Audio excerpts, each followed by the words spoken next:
નમસ્કાર, આપની સાથે હું ધીરેન્દ્રસિંહ સોલંકી. સાથે મિત્રો, જ્યારે આપણે પ્રેમમાં હોઈએ અને આપણે કહેવત સાંભળી હશે કે એકને કાંટો વાગે તો બીજાને તકલીફ મહેસૂસ થાય છે. એકને કાંટો વાગે તો બીજાને તકલીફ મહેસૂસ થાય, પણ જ્યારે એ જ પ્રેમમાં અહીંયા પ્રેમ હતો કે નહીં એ બીજા નંબરનો મુદ્દો છે. પણ કાંટો વાગે તો સહન થઈ જાય, પણ તલવારના ઘા મારવામાં આવે ને તો એ પરિવાર પર શું વીતે, એ પરિવારની શું હાલત થાય, એ આપણે માત્ર કલ્પના કરીએ ને તો પણ આપણા રૂવાટા ઊભા થઈ જાય. મિત્રો, કચ્છ જિલ્લામાં આવેલું માંડવી તાલુકાનું ગોધરા ગામ, જે 22 વર્ષની દીકરી પીએસસી સેન્ટરમાં કોન્ટ્રાક્ટ બેઝ ઉપર નોકરી કરે છે.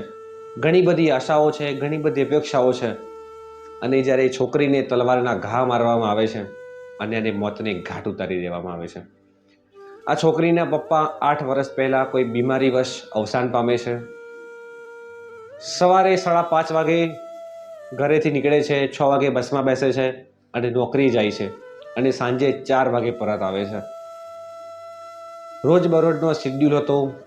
30 ડિસેમ્બર 2024 છોકરી ઘરેથી નીકળે છે, બસમાં બેસે છે, અને એને અચાનક ખ્યાલ આવે છે કે એ લંચ બોક્સમાં જે ચમચી આવે છે એ ઘરે ભૂલી જાય છે, અને ચમચી લેવા માટે બસમાંથી ઉતરે છે. એવામાં 3 જણા આવે છે અને તલવારના ઘા મારીને એને મોતની ઘાટ ઉતારી દે છે. તલવારના ઘા ઝીકવામાં આવે છે, ચપ્પા મારવામાં આવે છે, અને ત્યાં જ એનું મૃત્યુ કરી દેવામાં આવે છે. આ વાત એને પરિવારને ખબર પડે છે. પરિવારજનો ઘટના સ્થળ ઉપર આવે છે અને જોવે છે તો એમને અંદાજ નથી હોતો કે એમની બહેન, એમની દીકરી એ મરેલી અવસ્થામાં છે. મિત્રો, વિચાર તો કરો ખાલી, લગ્નની ના પાડી છે, કેટલું નાનકડું એવું કારણ છે, અને આ માત્ર નાનકડા કારણના લીધે આ છોકરીને ખતમ કરી દેવામાં આવે છે. આપણે અવારનવાર સાંભળ્યું હશે કે એક નાનકડું બાળક રડતું હોય છે, એ કોઈ જીદ પકડે છે તો એના પરિવારજનો એ જીદને પૂરી કરે છે. પણ આ છોકરાની એવી તો કેવી જીદ કે એણે એક છોકરીનો જીવ લઈ લીધો. આપણા ઘરે આપણી બહેન હોય, આપણે એની દેખરેખ રાખતા હોઈએ, આપણે એની સાર સંભાળ રાખતા હોઈએ કે કોઈ ખોટા રસ્તે ન જતી રહે. આ નિર્દોષ છોકરી છે. આ નિર્દોષ છોકરીની શું ભૂલ? 3 વ્યક્તિઓ દ્વારા એને મોતને ઘાટ ઉતારી દેવામાં આવે છે. પોલીસ દ્વારા અટકાયત કરવામાં આવે છે. આપણા દીકરાને આપ ના કહેતા શીખવાડો. જ્યારે આપનો દીકરો આપની પાસે કોઈ જીદ કરે છે અને જ્યારે આપ એને એવું કહો છો કે આ વસ્તુ પૂરી નહીં થાય, તો એ દીકરાને આપ શીખવાડો કે બેટા, ગુસ્સા પર કઈ રીતે કંટ્રોલ કરવો. જ્યારે તું ના સાંભળે છે તો તારા મગજને કઈ રીતે કાબૂમાં રાખવું. જો આજે છોકરાને એના પરિવારજનોએ શીખવાડ્યું હોત ને કે નાનો જવાબ તારે કઈ રીતે આપવો, કઈ રીતે નાને સાંભળીને તારે પોતાના ગુસ્સા પર કાબૂ કરવો, તો આજે કોઈકના પરિવારની આજે દીકરી બચી ગઈ હોત. મિત્રો, ઘણી બધી આશાઓ સાથે જન્મેલી દીકરી આજે આપણા વચ્ચે નથી રહી.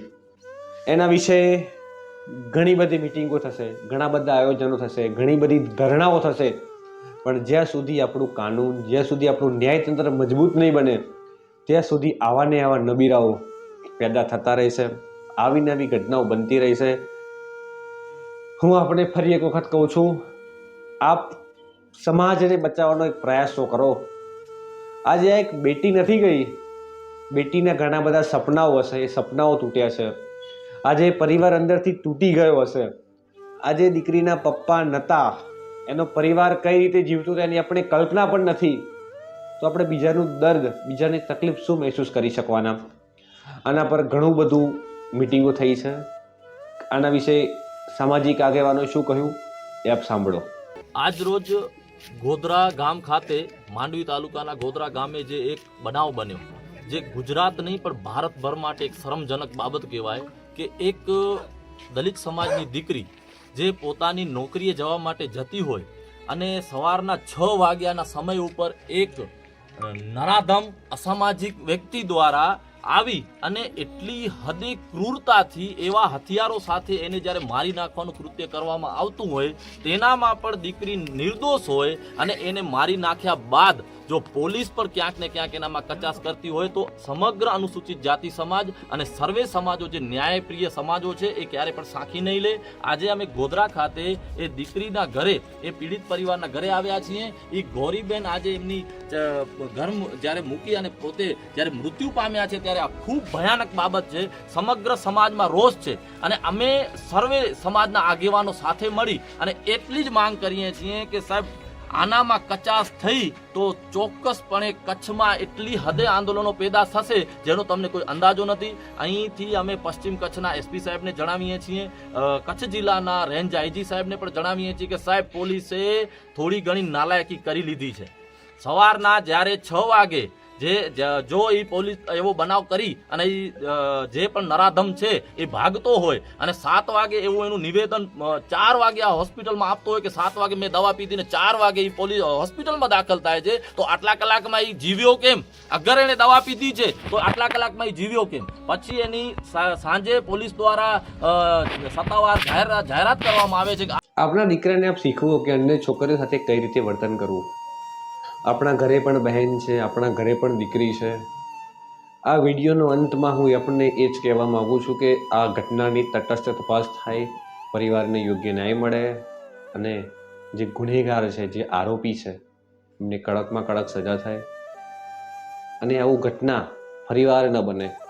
આવી ઘટનાની તટસ્થ તપાસ કરી આરોપીને યોગ્ય સજા મળે, જેથી આવું કોઈ કરતા પહેલાં 7 વખત વિચાર કરે.